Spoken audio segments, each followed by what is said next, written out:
अरे दामन में तेरे अहमद मुख्तार आ गए।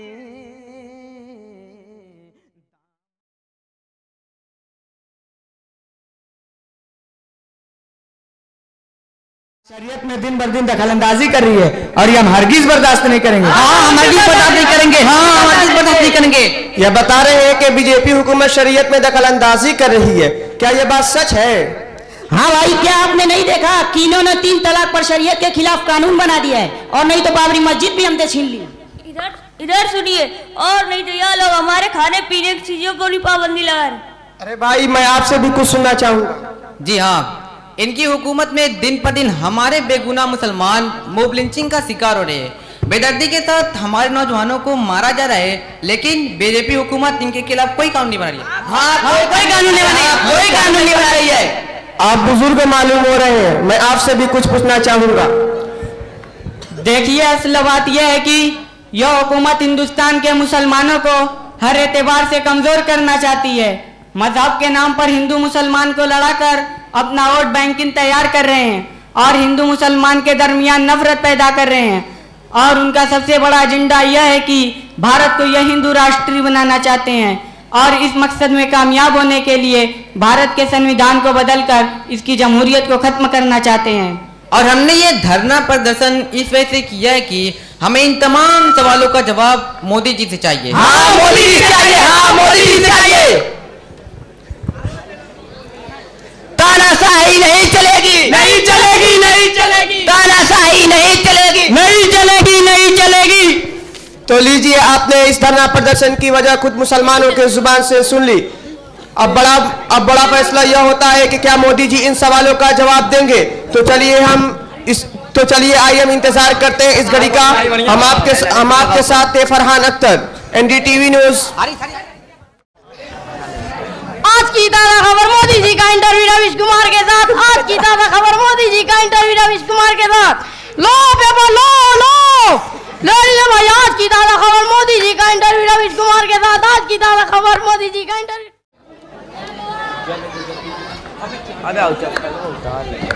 सनसनीखेज खबर। जी हाँ, ये सपना भी सच हुआ कि रवीश कुमार जी मोदी जी का इंटरव्यू लेंगे। चलिए देखते हैं कि रवीश कुमार जी मोदी जी से क्या सवाल करते हैं और मोदी जी उनका क्या जवाब देते हैं। मैं आपके साथ था Farhan Akhtar, NDTV news. Bye bye.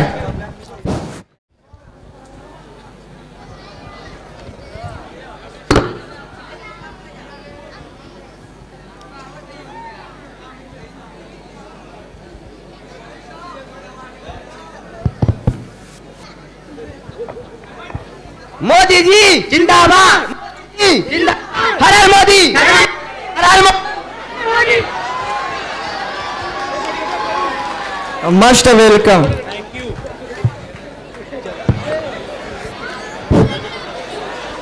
Modi ji, मैं आपको बहुत बहुत धन्यवाद देना चाहूंगा कि आप हमारे शो एनडीटीवी पर तशरीफ लाए।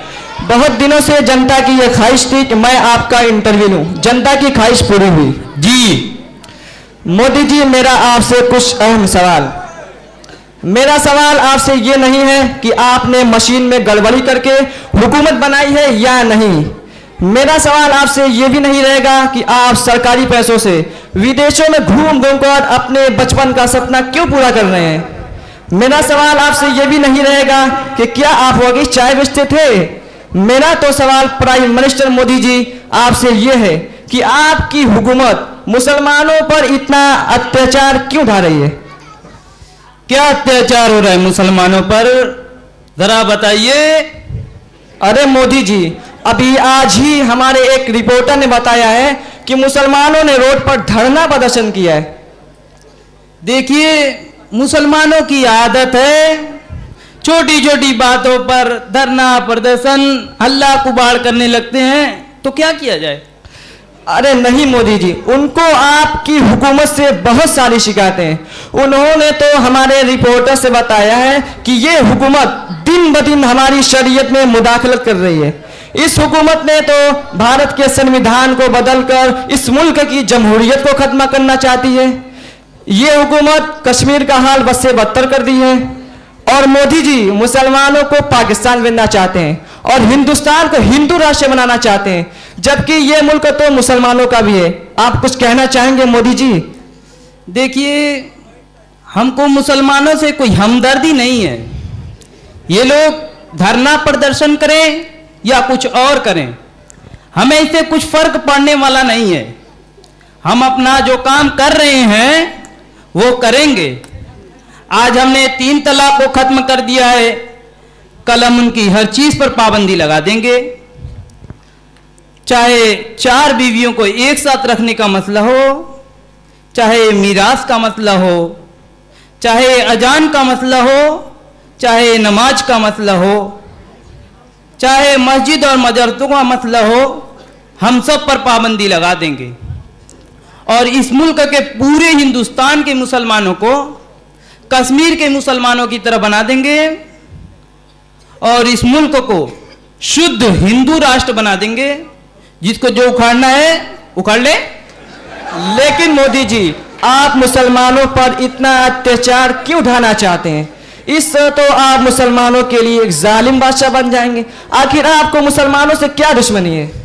देखिए रवि जी, सही बात यह है कि हमको मुसलमानों से कोई जाती दुश्मनी नहीं है, बल्कि मुझको मुसलमानों के लिए जालिम बनाकर भेजा गया है। जालिम बनाकर भेजा गया हूं, ये बात मोदी जी कुछ समझ में नहीं आई। देखिए मोदी जी, इस जवाब से पहले एक छोटा सा ब्रेक ले लेते हैं।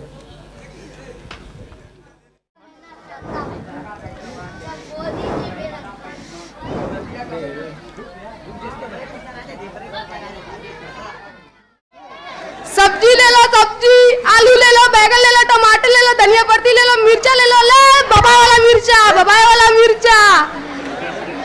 देसी प्याज 700 रुपया पसेरी, 700 रुपया पसेरी। देसी प्याज 700 रुपया पसेरी। मोदी जी की हुकूमत में प्याज 700 रुपया पसेरी। मोदी जी की हुकूमत में प्याज 700 रुपया पसेरी। मोदी जी की हुकूमत में प्याज 700 रुपया पसेरी। मोदी जी की हुकूमत में प्याज।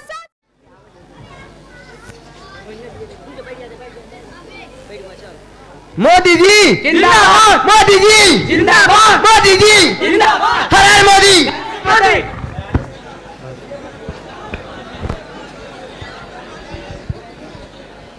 ब्रेक के बाद फिर हम दोबारा आते हैं मोदी जी के जवाब पर। जी मोदी जी, जालिम बनाकर भेजा गया, ये बात कुछ समझ में नहीं आई। देखिए, असल में उनकी पवित्र किताब कुरान के अंदर उनके अल्लाह ने कहा है और ये बात हमने उनके मौलाना से सुनी है कि जब मुसलमान झूठ, खयानत, चोरी, माँ बाप की नाफरमानी, ज़िनाकारी, नाच गाना, फजूल खर्ची जैसी बड़ी गुनाह में मुब्तला हो जाता है तो उन पर एक जालिम बादशाह मुकर्रर कर देता है और जब वो लोग गुनाहों से बाज नहीं आते तब तक वह जालिम बादशाह उन पर जुल्म करता रहता है। आज मुसलमान इन सारी गुनाहों में बहुत ज्यादा मुलविस है। बस अब हमको उनके रब की तरफ से भेजा हुआ एक जालिम बादशाह मान लीजिए। जब तक ये लोग गुनाहों से इज्तनाब नहीं करेंगे हम उन पर जुल्म करते रहेंगे। धन्यवाद। बहुत बहुत धन्यवाद मोदी जी कि आप हमारे चैनल एनडीटीवी पर तशरीफ लाए और हमारे सारे सवालों का जवाब दिया। Thank you. Thank you. मुसलमानों के लिए हमारा ये इंटरव्यू एक साइलेंट मैसेज है। मुसलमानों को इस पर खुद सोचना होगा और समझना होगा कि जब मोदी जी ने खुद के जालिम होने की वजह बताई है तो इस जालिम से कैसे बचा जा सकता है। बहुत बहुत शुक्रिया।